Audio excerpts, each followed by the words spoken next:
Welcome to the Healing Our Relationships podcast. I'm Marisa, healer, insight timer meditation teacher, and transformation guide, helping women transform their relationship to self.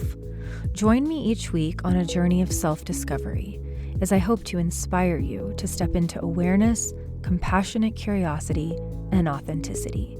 If you want to dive deeper and be held inside of this work and inside of community, join me on the last Thursday of the month live on Zoom, a 90-minute free gathering for women healing codependent patterns and healing their relationship to self. You can learn more about our group or working with me one-on-one at healwithalchemy.com. Until then, let's begin. In today's episode, we're going to be talking about the in-between space. And this is a space between awareness and embodiment. And we have been on a journey of awareness here together. So many of the episodes so far have been an invitation for you to listen in and discover for yourself whether or not these codependent patterns of behavior are something that you engage in your life, are causing you pain in your life.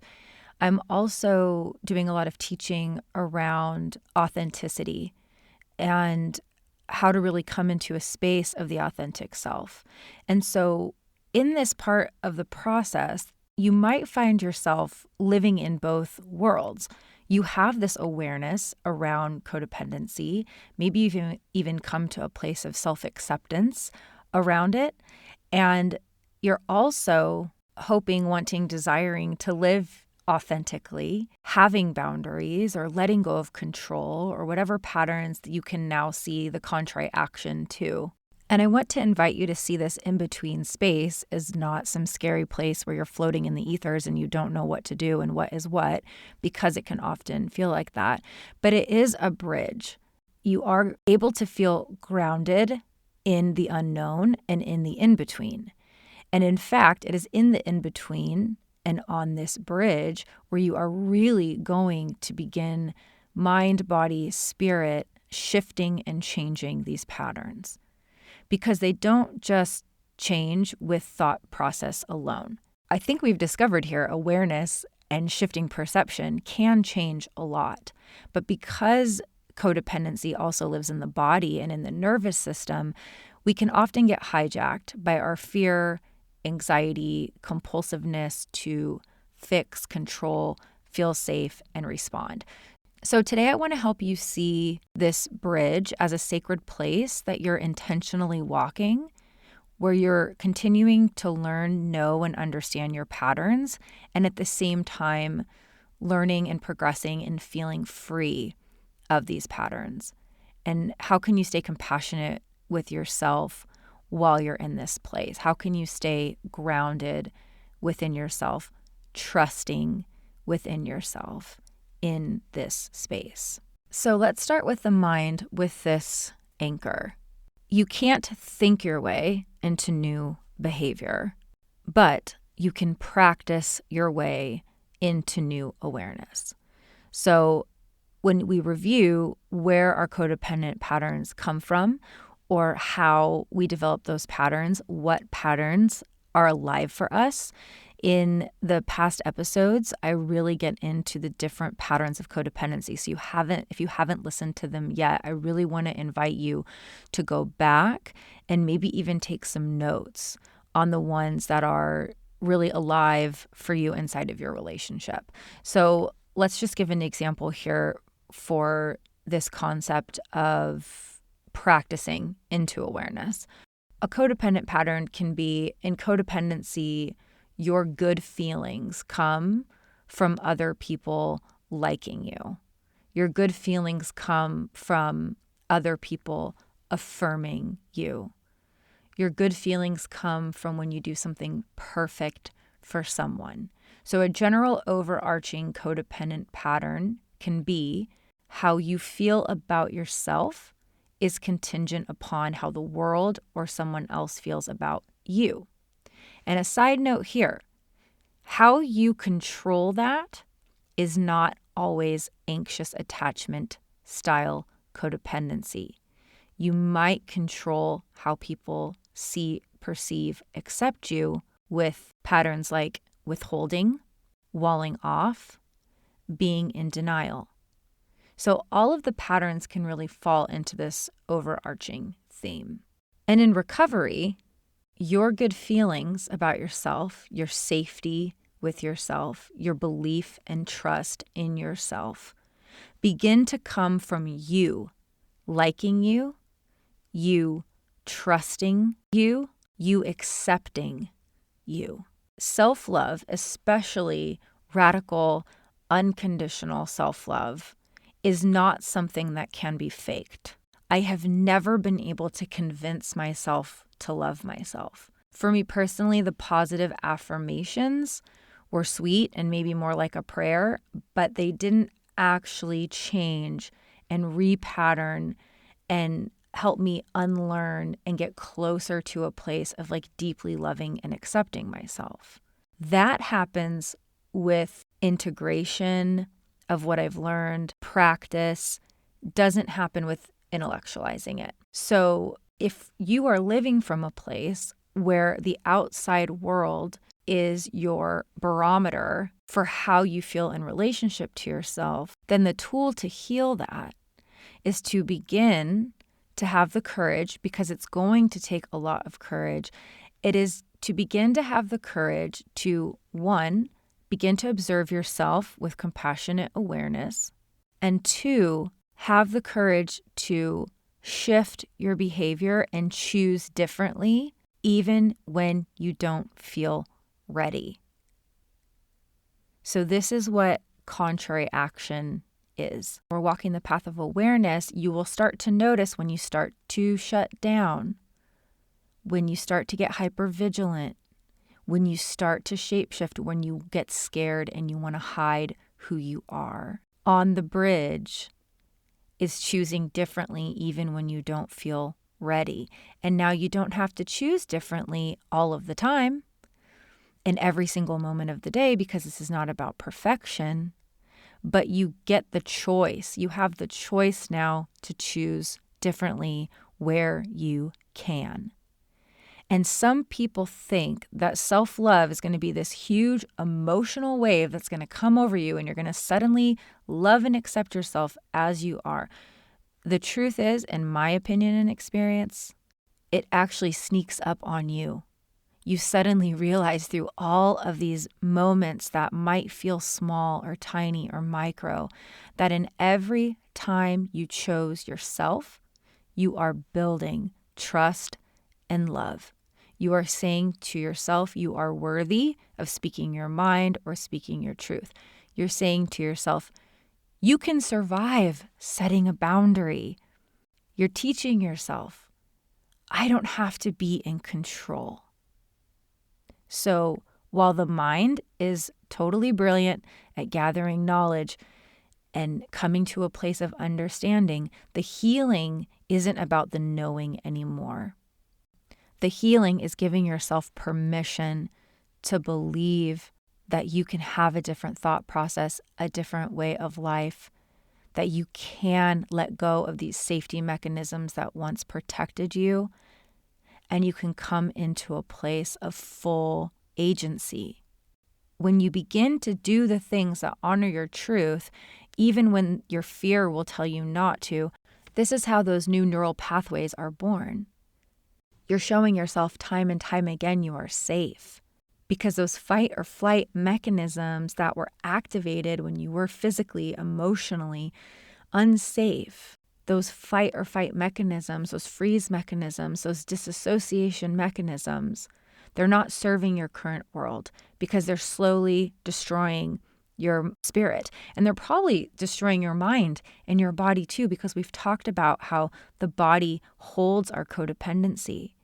And we will get into the body next. But for now, the tool I want to give you for your mind is in 3 steps. 1 is the sacred pause. 2 is the compassionate curiosity.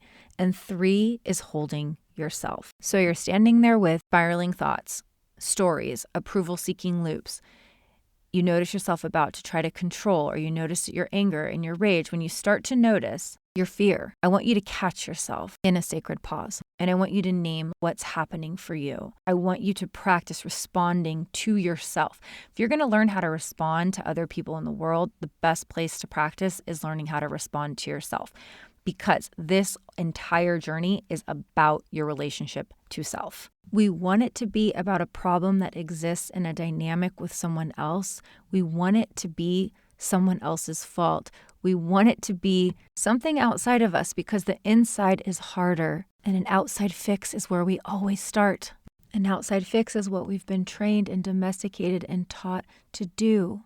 But this work is about your relationship to yourself. So you can begin practicing the sacred pause as a reminder that this is about your relationship to yourself in the moment. Whatever spiraling thought, whatever fear, whatever person, place, or thing is in front of you, the sacred pause reminds you this is about your relationship to yourself. And so when you're walking that bridge from codependency to authenticity, and you feel that fear and you get that disaster mind and you feel that happening and you have awareness, you sacred pause and you name it. And you say to yourself, wow, here I am standing in obsessive thought. Here I am standing in fear. Here I am being anxious. Here I am seeking to control. Here I am seeking to wall off. You name what's happening. I am in a loop of saying I'm not good enough. I am in a loop of thinking I did something wrong. I am in guilt. I am in shame. And then after that sacred pause of awareness and naming, we invite compassionate curiosity. Am I in a story or am I in a truth? Am I in a trauma response or is what I'm experiencing real? Did somebody actually tell me that I failed, or am I telling myself a story that I failed? Did somebody actually reject me and say, I don't want to be with you anymore? Or did somebody just not answer my text? Am I in the truth? Or am I in a story? And you ask from a place of compassionate curiosity. And this is what is one of the most important parts of coming into a place of love for yourself, because what you're doing is you're inviting the compassionate observer in, and you are telling the voice of judgment and victimization to stand back. The loop that happens if we feel like we did something wrong or not safe or we're scared is that voice of the judge can come in and start just berating us. And then the victim voice comes in to defend. And the next thing you know, you're having this battle inside of your mind. And that energy is a lower vibration of consciousness. When we're trying to heal from patterns that were created by guilt, shame, and fear, we can't use guilt, shame, and fear to unlearn them. So if you want to love yourself, if you want to feel trust and respect and courage to be who you are, you don't need anything from the outside world. All you need is that sacred pause and the courage to treat yourself with love. You don't need anyone else to soothe you. You are capable of soothing, understanding yourself. You're capable of being honest with yourself. You're capable of holding yourself to a high standard in this world, because this isn't just about being whoever we want to be. It's also having the courage to take a look at the things that we can change, the way that we are hurting people. Unconditional love starts with awareness, radical self-honesty, and the courage to talk to yourself in a different way. It's exhausting. And it's not to say that somebody's perfectionism didn't get them everything they could have wanted, the degree, the job, the money. It's not to say that somebody's shape-shifting didn't protect them. It's not to say that somebody's walling off didn't protect them from heartbreak. But if you're here, that isn't working anymore. If you're here, you're probably experiencing a crisis of the spirit. You're feeling the toll it's taking. So you have the courage to get curious and ask yourself, what am I afraid of in this moment? What part of me is trying to protect me? What part of me is so afraid that I'm not going to get what I want or that I did something wrong? And from a place of compassionate curiosity, can I ask myself some questions about what's happening? How would this conversation look different if somebody that I deeply loved and cared about came to me with these same thoughts? How would I respond to them? You can ask yourself, what am I feeling in my body? Why am I feeling this way? What feels activated in me? Am I in story? Am I in a truth? Try to ask yourself questions that you can respond to versus making statements. Because the judge and the victim make statements, and the compassionate curiosity archetype asks questions. And maybe the answers come and maybe they don't, but you're taking yourself from that lower vibrational energy and you're getting yourself closer to love. And so what would it look like to love myself in this moment? What would it look like if I was going to be loving? Maybe I'd put a hand on my heart and take a big breath and say, I love you. I'm sorry that you're scared. I love you. I'm sorry that you're telling yourself a story right now. I know it feels very real. I love you, but I think we're in a story. I don't think we're in the truth. I love you. It sounds like you did mess up and you want to make amends for that. Let's think about the solution. I love you, but guilt and shame and judgment gets us nowhere. I love you. What would help you in this moment? And if you can't say I love you, then you can say, I know you're really struggling to love yourself right now. I know there is no part of you that feels worthy of patience or kindness or curiosity. What do you need right now? Unconditional love is being present for where you are in every moment. It's such an embodied experience doing this practice that as much as I want to give you a bunch of examples, I really just want to invite you to try it.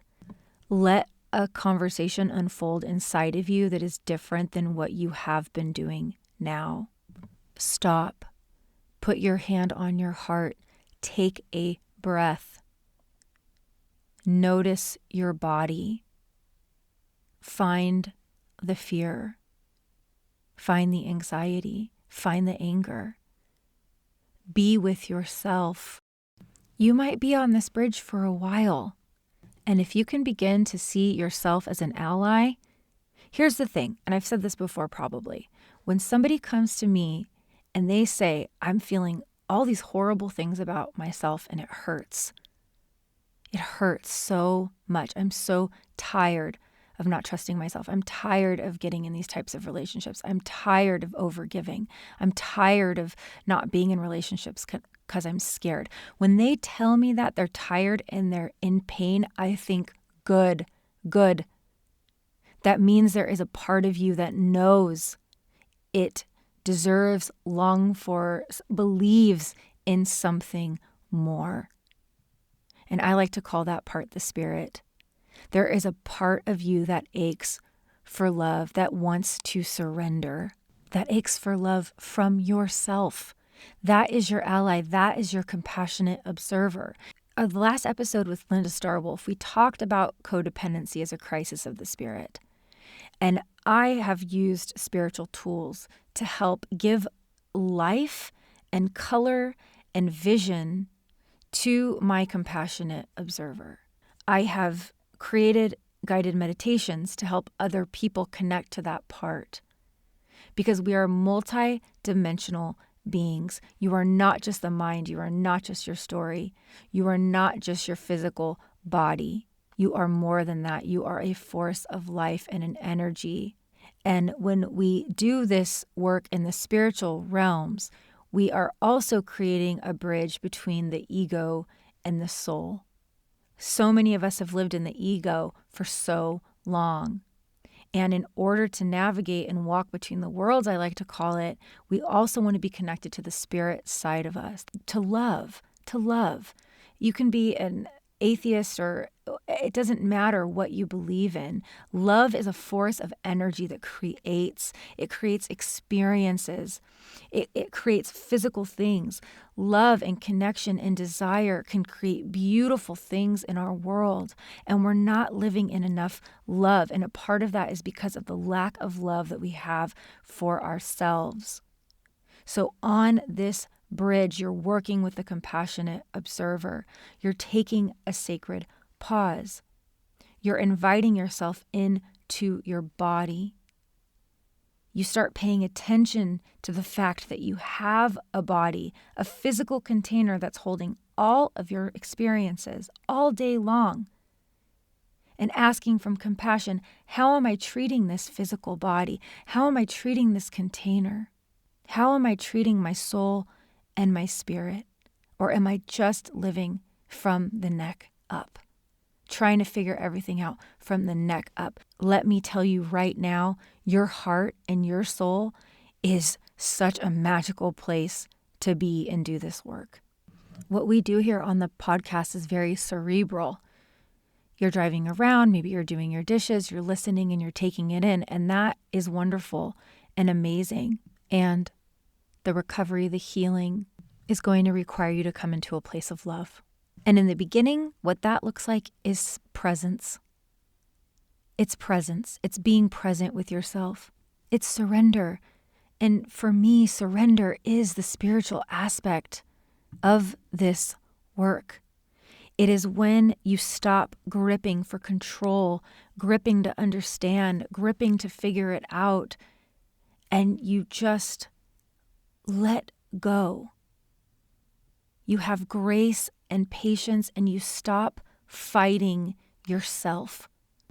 I believe that when we are in a place of higher consciousness is when we can feel in our body and our soul this deep knowing that we only have this one life as this version of ourselves. And that at some point it's going to cease to exist. And when we live in higher consciousness and connection, there is a gratitude for life. No matter how painful it has been, no matter what traumas or shit that we've been through, what we do have control over is what we put our attention on, what we make agreements with, what stories we tell, and what stories we listen to. This is what we teach in the Toltec path.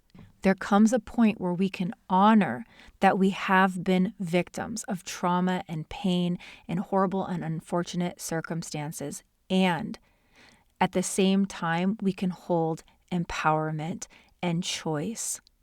And I'm not going to let that person, place, or thing that happened to me destroy my life, where I am deep in an addiction, deep in suffering, where I am deep in the victim. We need to be the victim. We talked about this before. It's important to know it wasn't our fault. It wasn't our fault. And at the same time, moving forward from that place, living in the present, recognizing there is a present and recognizing there is a future if we choose. One of the greatest tools that is going to help you in the in-between while you are on this bridge is connecting to yourself in a deeper and more spiritual way, is taking the time to consider if spiritual healing is needed in your life. And I'm not talking about somebody praying over you or playing shaman, or I'm talking about you connecting to your own spirit. I'm talking about you becoming the healer in your life. And in order to do that, we often do need the spiritual teachers, the church, the pastor, the shaman, the whoever. We often do need support and help, books, retreats, workshops. We often need to connect with those who've walked before us to help us remember who we are. And that is okay, and that is beautiful and good and needed, and I wouldn't be where I was without all of that. So while you're on this bridge of the in-between, this is a place of exploration of the mind, of the body, and the spirit. And I really want to encourage you to sit with what comes up for you. If there's a lot of resistance, if there's like, oh, I don't like where this is going, I'm going to stop listening now. I want you to practice the sacred pause. Ask yourself a question. Am I scared of something? Am I being activated? Is this somewhere I've been wanting to go, but I'm too scared or I don't know how? And you be with your answer. If you're in a loving, compassionate place for yourself, maybe the answer is, this is not where I am right now, and this is not what I need to hear. And so I am going to stop listening. Honor that. Or maybe the answer is, I'm just scared. This brings up a lot of childhood stuff. This is asking me to go out of my comfort zone. I don't know if I believe in anything, or I believed in something for a long time and my life was so horrible that like, how could anything out there love me? Just know that I'm not, first of all, everything is an invitation. And I am sharing my experience, strength, hope with you. And it might not be the path. It's not supposed to be a path for one, but it might not be totally in alignment with what is best for you. So always remember that. You come here to take what you want and to leave what you don't. This is just me sharing from the heart. And while I have a huge spiritual life, spiritual practice, and work with people one-on-one to do this work in a spiritual container, all I am asking of you here, or inviting you to do here, is to believe and trust in yourself, to explore yourself in a spiritual way. When I began my walk from codependency to authenticity, and I found myself on that bridge, trying to navigate setting boundaries and being authentic, and then being on the receiving end of what happens when I started to set boundaries, and being scared and then excited, I had so many tools on that bridge. I had my CODA workbook. I had my AA sponsor. I had a group of women in recovery. I had my Toltec path. I had my visioning practice. I had my helping spirits and my guides and ritual and ceremony. I had retreat. I had women who had walked the path of codependency recovery before. I had therapy. I had couples therapy. I shouldn't even be saying had, because guess what? I have all of these things in my life. I have a medicine bag that is so full that I can lean into inside of every step of walking the in-between and walking that bridge. And while I will tell you right now that when I started on the bridge, oh wow, I am so much further along, and I hate to break it to you, but I don't know if the bridge ever ends. I do think that we can come into deep, loving relationship with ourselves, but we're always going to be human. There's always going to be fear. There's always going to be a new relationship around the corner. There's always going to be an edge that we're going to bump up against. There's always going to be somewhere when you start loving yourself, you're going to start pushing yourself. And when you start pushing yourself, you're going to find yourself in situations where that loving part of you is asking you to do scary things. And you're going to do scary things, and you're going to be yourself in the world, and people are going to reject that. They're going to project on you. They're going to get angry, and you're going to learn how to keep walking. You're going to learn how to keep going along the bridge, and you're not going to stop out of fear of what somebody thinks of you. You will learn to stop and pause and listen to others. You will learn to check in with yourself. You will learn to be in radical honesty about the things that you can change. The bridge from codependency to authenticity can be one of the most beautiful and life-altering experiences. And in order to take those steps, you have to believe that you're worthy of love. And if you don't, then that's where you get some help. Mind, body, spirit, with someone that you trust to help you get there. We're not meant to do this by ourselves. We do this together. So I want you to do a little exercise if you can. And I want you to draw a bridge. And please don't say, I'm not an artist, I can't draw a bridge. Draw a line that's curved. Okay? I want you to draw a bridge. And on that bridge, I want you to draw a little stick figure of where you are on this journey. Maybe you're just starting and you're about to step on it. Maybe you've been walking with me for, about 10 episodes or so. Maybe you've already been doing this work for a long time and you're just kind of getting a refresher. Where are you on the bridge? And I want you to draw a little stick figure of where you are on the bridge. And on one side of the bridge, the side behind you, your back, I want you to kind of write down old ways of being and thinking and what codependency looks like, what shape-shifting looks like, what old stories and ways of life that you're ready to move forward from. And then on the other side of the bridge, I want you to draw what you'd love more of in your life, what you want to see, experience, feel, and connect. Maybe there's somebody over there. Maybe there's a person over there that you really want to let in. Maybe there's a dream that you have, but the negative self-talk is keeping you. And I want you to draw that on the other side. And then on the bridge, standing next to you, all around you, depending on how good of an artist you are. This would just be like all over a single dimensional image here. I want you to draw your tools. What tools do you have? What tools do you have to help you navigate the in-between? What physical, emotional, mental, spiritual, community, one-on-one? What tools do you have? And then just sit with that image for a while. Take a breath. And then I want you to ask yourself what you need. And really be thinking about what tools you want to bring into your life. This podcast is one, so you can write that on there. You can also maybe think about what tools have been offered to you that you've been unwilling to take or that you've been too scared to take. Visualization, meditation, art, all of these processes help you move into a deeper, in my opinion, more spiritual part of yourself. So if you can take a minute to do this exercise, I think it would be so powerful. And I would also encourage you, if you're feeling brave, to send me an email and share it with me. And you don't even have to write an email. You can just send me the photo so that I can really hold you in that place.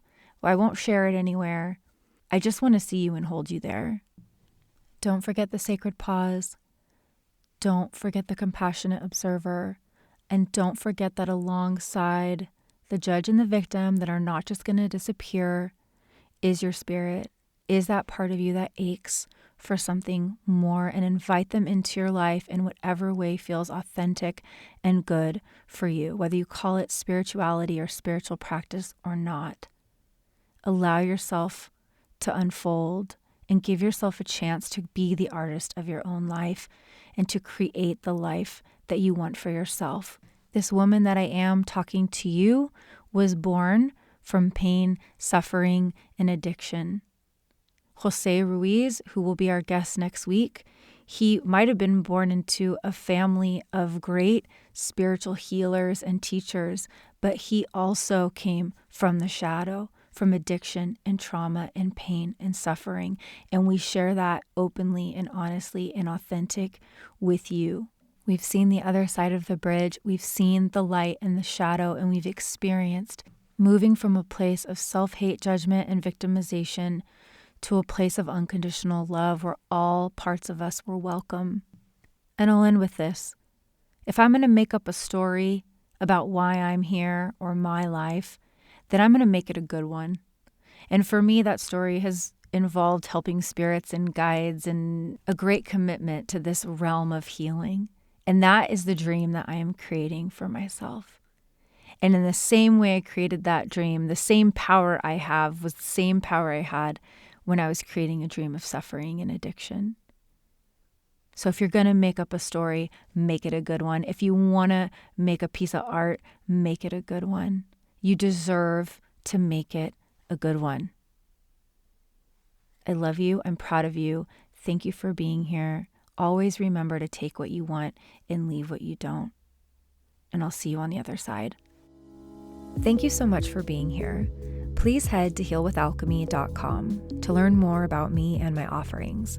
Through one-on-one work, group cohorts, and worldwide retreats, I have so much to offer you. You can download my free meditation app, HealSpace, and access our monthly live Healing Our Relationships meeting on Zoom on the last Thursday of the month. You can also find me on Insight Timer for free meditations, live events, and so much more. Thank you for your support, and please take some time to rate and review and email me anytime to introduce yourself. I appreciate you, and I will see you on the other side.